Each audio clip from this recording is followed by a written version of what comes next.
Long before modern Europe existed, before the great kingdoms were born, there was said to be a tribe hidden deep within endless forests and towering mountains. They called themselves the Arvani.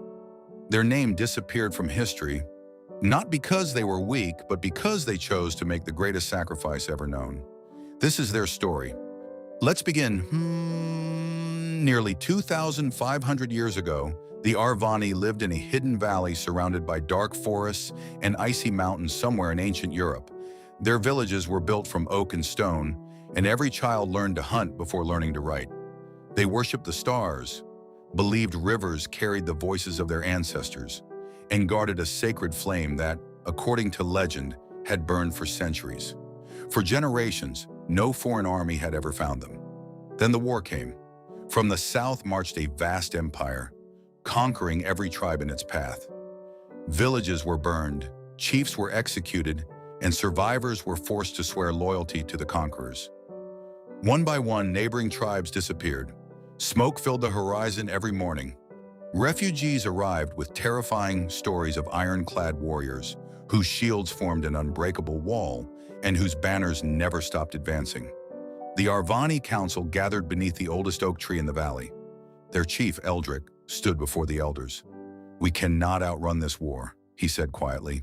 "Soon, it will find us." Silence spread through the crowd. Then an elderly woman, the tribe's keeper of legends, stepped forward. "There is one path left," she whispered, "the hidden pass."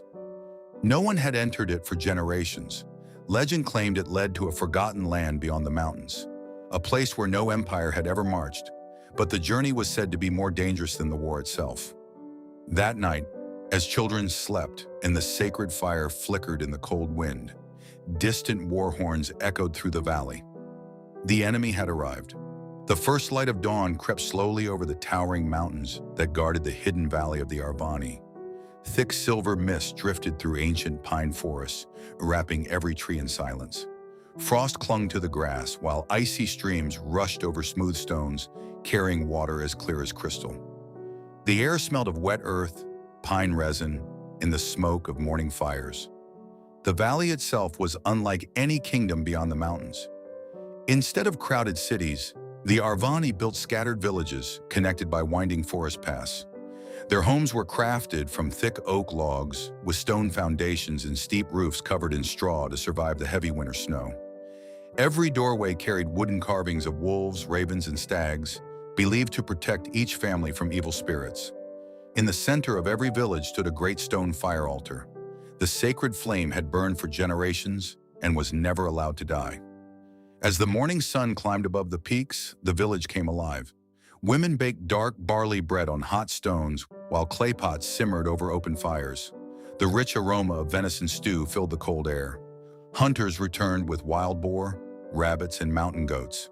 Fresh trout were caught from the icy rivers, while children gathered berries, hazelnuts, mushrooms, and forest herbs. Their meals were simple but nourishing: roasted meat, smoked fish, thick vegetable soups, wild honey, berries, cheese made from goat's milk, and warm barley porridge sweetened with honey. The Arvani believed that wasting food was an insult to the spirits of the forest. Their clothing reflected the harsh northern climate. Men wore thick wool tunics beneath cloaks lined with wolf or bear fur. Leather belts held iron knives, while sturdy boots made from deerskin protected their feet from frozen ground. Warriors wore bronze helmets decorated with raven feathers, carried long ashwood spears, round painted shields, and broad iron swords passed down from father to son. The women wore beautifully woven wool dresses dyed with colors from flowers, berries, and tree bark. Around their necks hung amber necklaces and bronze bracelets crafted by the tribe's skilled smiths.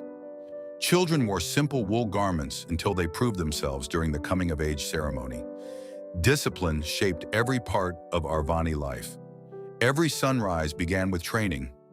Boys and girls alike learned to run through forests without making a sound, climb rocky cliffs, swim freezing rivers, and shoot arrows with deadly accuracy. Every child was taught that strength meant nothing without honor. Stealing was almost unknown. Lying before the council brought public shame. Cowards were remembered longer than the dead. Their greatest law was carved into a stone beside the sacred fire. Protect the tribe before yourself. Every evening after the final meal, the elders gathered the children around the great fire to tell stories of ancient heroes who defended the valley against impossible enemies. They believed courage was not born in battle. It was planted in the hearts of children. Yet beneath the peaceful rhythm of village life, unease had begun to spread. Hunters reported seeing abandoned camps deep within the forest. Scouts found broken weapons that belonged to no neighboring tribe. Even the birds had grown strangely silent. Late that afternoon, Kael climbed the highest watchtower overlooking the valley. From its wooden platform, he could see endless forests stretching toward the southern horizon. Then he noticed it, a thin black line of smoke. Moments later, another, then another.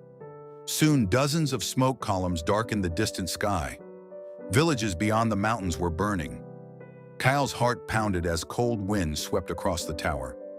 He knew those fires carried only one message. The empire was no longer coming. It had arrived.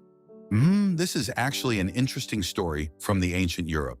If you're interested in this type of journey and tellies from the past, please consider subscribing and turn on the notification bell for the next upcoming.